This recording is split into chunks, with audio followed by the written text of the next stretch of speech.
excited to be here to talk with you about Parenthood and this film. The BABDOOK is 10 years old this year, and there's lots of reasons, if you love horror, that make this one worth rewatching. You know, it's amazing acting by Essie Davis and then 6-year-old Noah Wiseman. It's got fascinating sets and pacing and lighting design, and all done on a relatively modest Kickstarter-funded budget. And then there was the fact that the BABDOOK unexpectedly and somewhat inexplicably became an icon of queer culture well after the movie's release. The thing I'm eager to talk about here today is not something that often gets discussed in relationship to the BABDOOK, but it's something that I think is really at the heart of what makes it really terrifying, and that is all the ways that this movie goes against how society expects a mother to behave according to her biological destiny. In a 2014 interview, director Jennifer Kent said this: "We would all like to think that every mother comes into the world with this innate sense of love for their offspring, but it's disturbingly common for women to struggle with that. I've seen every woman that I know say, 'I wish I was a better mother,' and feel like they're not a good mother, even if they're an extraordinary mother." She said with the BABDOOK, she was hoping to explore what she called the shadow side of motherhood. And boy, did she. Before we ever see the BABDOOK on screen, Amelia has ticked off many taboos of motherhood. She is a mother who has sexual desires, who feels rage toward her child, who shirks her ceaseless caregiving responsibilities to go buy herself an ice cream cone, who wishes her child were different than he is, who regrets having a child, and worse, says it out loud. The BABDOOK rejects the idea of an innate, automatic, distinctly female maternal instinct, an idea that is both a comfort and a trap. This movie's slow build and shifting sympathies makes us see in ourselves the potential to be the tired mother, the grieving mother, even the monstrous mother. Before we dig into it, I want to just note I'm going to talk about some of the social pressures that shape Amelia's experience of motherhood. I want to be really clear that how she treats her son in the movie, particularly the second half, is not normal. She is deeply traumatized, isolated, ill, and ultimately abusive. Postpartum Support International is one really good resource if you know of families who are struggling. And I shouldn't really have to give this caveat, right, to talk about a fictionalized mother in a horror film. It seems silly, but I do, and I think the reasons why will become a little bit clearer by the time we're done here. So 10 years ago, as the BABDOOK was just terrifying audiences for the first time, I was about to become a mother myself. My son Hartley was born in 2015. He was a little bit on the small side, and I worried about him.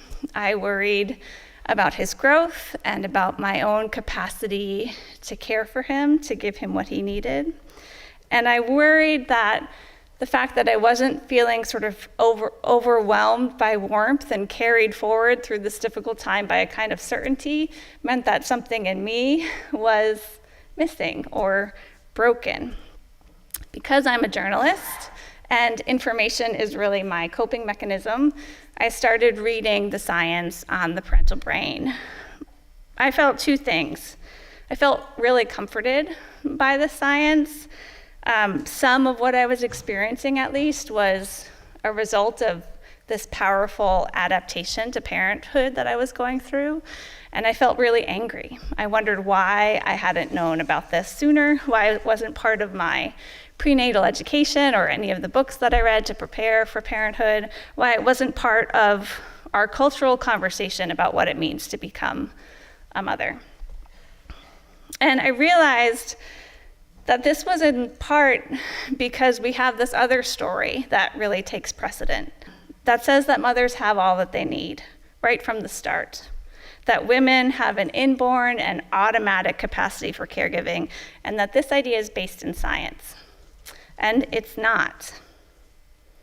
In reality, the idea of a maternal instinct comes from longstanding religious and moral ideas about what a mother is and what a woman is that were written into scientific theory by men in the early part of the 20th century.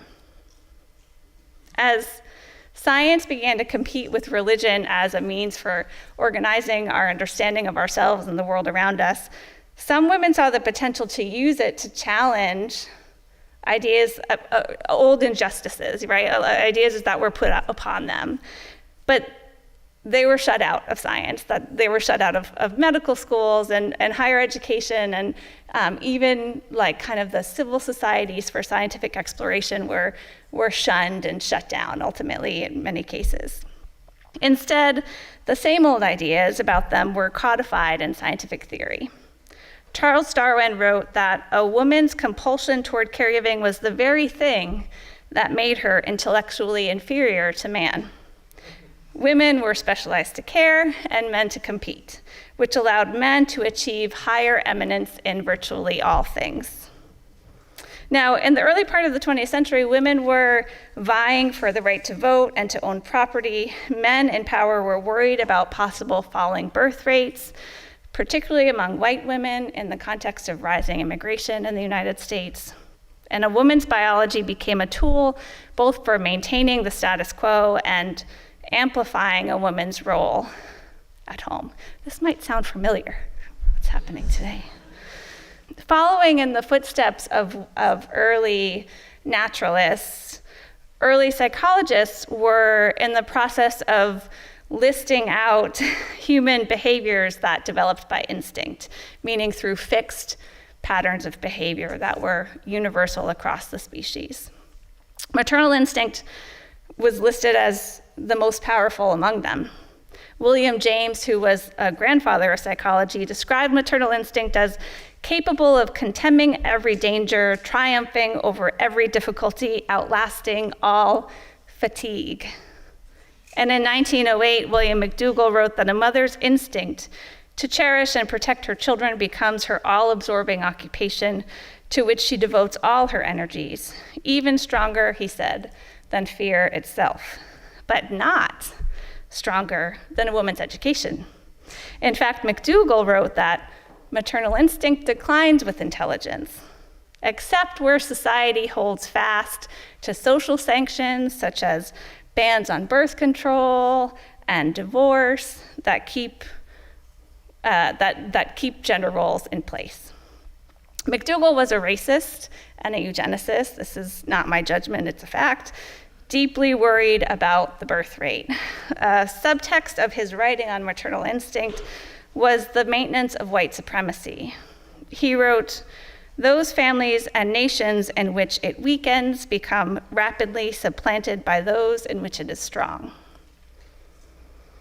McDougall had his dissenters. In 1916, a pioneering woman psychologist named Leda Hollingworth wrote that women were compelled to believe that their highest use was as a mother through the same tools of social control that compel soldiers to go to war.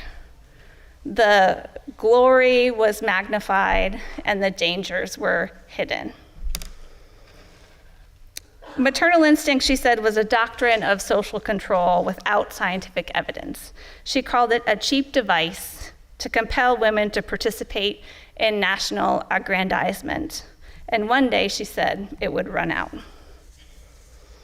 Even as the idea of characterizing human behavior through instinct really fell out of favor, or even came to be seen as anti-scientific, the notion of maternal instinct in particular was carried forward generation by generation, kind of recast and repeated by a long list of male experts. Among them was Konrad Lorenz, former member of the Nazi Party, whose work on imprinting in birds was awarded a Nobel Prize. Lorenz cast himself as an adoptive mother goose, and as such, also an expert in human maternal behavior. He made broad leaps in logic that critics would later call patently shallow. As science historian Marga Vicedo describes in her book, The Nature and Nurture of Love, Lorenz was fond of using a lock and key metaphor. Instinctive behaviors were the result of inherited impulses that built up in designated areas of the brain until an animal encounters a particular stimulus that triggers the release of a set action. Lorenz's work profoundly influenced John Bowlby, who is the father of attachment theory, and who emphasized that it was not only a mother's behavior that served as a key to unlock her child's development, but specific feelings of maternal warmth, as important as vitamins and nutrients.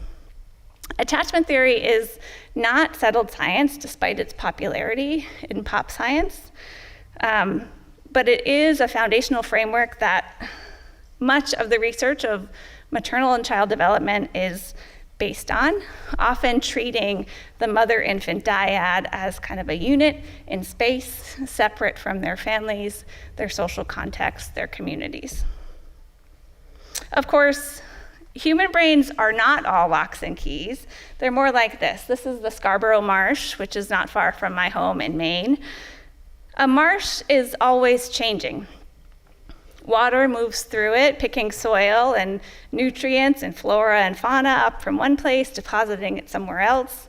And then a storm comes and the change is big. Fresh water floods in from the land. A storm surge brings in salt water from the sea.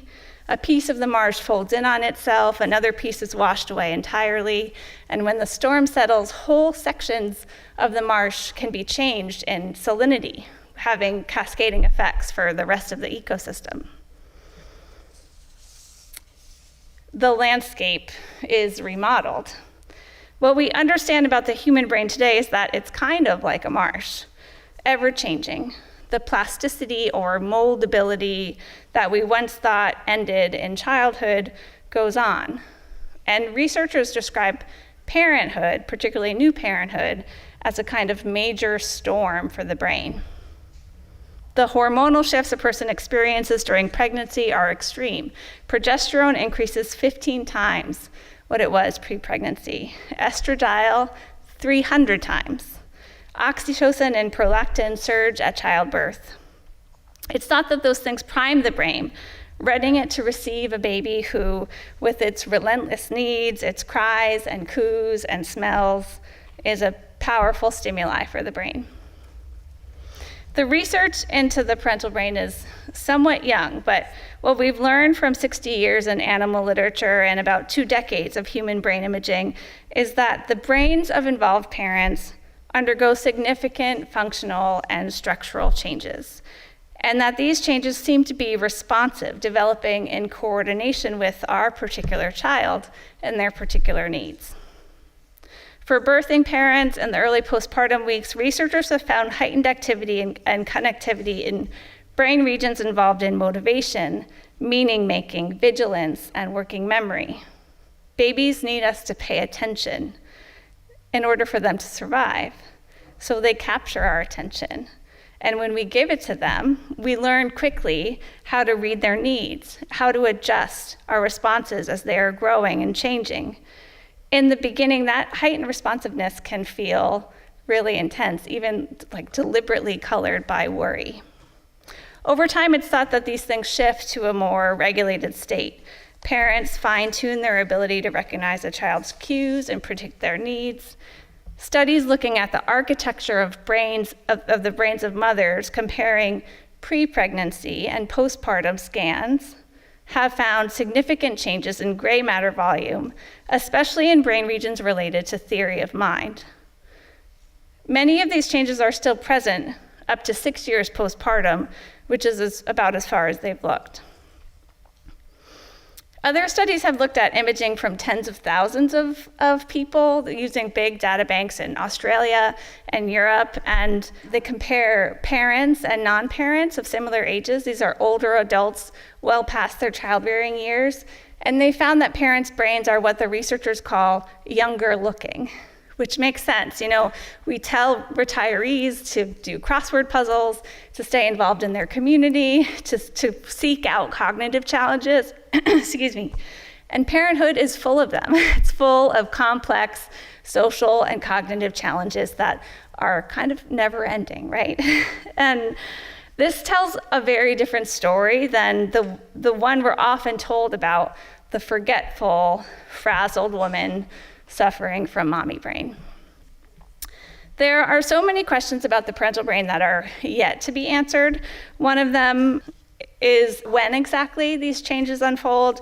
You may have seen headlines about this study. It just came out, looking at one woman's brain across pregnancy and into the early postpartum period. Her brain was imaged 26 times in all. And the big takeaway here is that it confirmed a lot of what researchers have been hypothesizing so far and added some detail to it. But what's so cool about this is open access data, and it kind of was like a test case, I guess, of how to do this imaging across pregnancy, which it didn't seem possible previously. And researchers are going to take this and really start to build new studies off of it, figure out what the next questions are that they want to ask. So what about fathers and other parents? This is another area where we need a lot more research, but what's out there is fascinating, basically showing that while pregnancy is its own really powerful physiological experience, fathers and likely other non-gestational parents go through very similar changes ultimately because they also experience significant shifts in hormones, and they're exposed to babies who are these really powerful stimuli for the brain. The idea that Sarah Blaffer-Hrdy has developed she calls it TIP, which is time in proximity. Hrdy is a pioneering anthropologist and primatologist whose work really has shaped our understanding of maternal behavior. Her name, by my count, is the most cited of anyone in the parental brain research. And she just came out with this book that looks across species and at the human paternal brain science, and really comes to this conclusion that she was wrong, like early on, that she thought that what mothers did was so distinctive, and she sees it in fathers also. She says, "My unexpected finding is that inside every man there lurk ancient caregiving tendencies that render a man every bit as protective and nurturing as the most committed mother." So what does all of this mean when taken together? It means that there is no sort of snap-on maternal instinct, no key to unlock the circuit. Mothers are not pre-made, no parent is. We grow with our babies through bi-directional brain development. Our parental brains grow out of the brains we already have in the context of all we are currently experiencing. That means that support matters a lot. It is normal to need help through this really profound developmental stage. This is a fact that should shape our politics and culture around parenthood. And yet, as just one example, here's a map of mandated paid leave policies by country, this one for maternity leave. And you can see that as of last year, the United States is one of 7 countries without a federal paid leave policy. Most of the others are tiny island nations.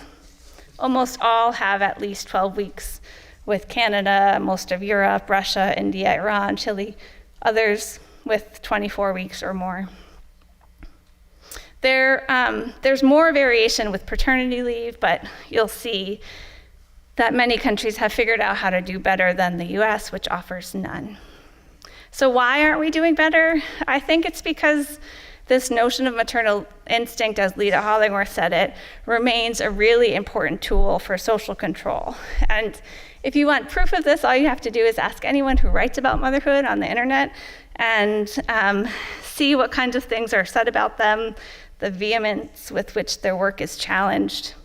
An excerpt of my book ran in the New York Times just before it was published and received huge backlash. The one about me eating my own children is particularly interesting. Elon Musk weighed in a couple of times. In preparing, this has been revived every so few months. The commentators will post a link to the just the picture of the headline so that people can't read the whole thing to see what I actually said. It was just done again recently by Nicole Shanahan, who is the Silicon Valley attorney and former running mate of RFK Jr. She said, thinking like mine will only lead to nihilism and a junky, manic mental state. The science is important, and what we do with it matters. It's a choice. Before we move on to being terrified by a children's book, I wanted to share one that includes a mother who we never actually share, but who, for me, has become an icon of real parenting. The book is Maurice Sendak's Where the Wild Things Are, and my two boys are a lot like Max, mischief makers, ever pushing the boundaries of what our household or our cat can tolerate. And I know the feeling, like Max's mother, of rage overflowing at the end of the day as I'm just trying to keep it together and make dinner.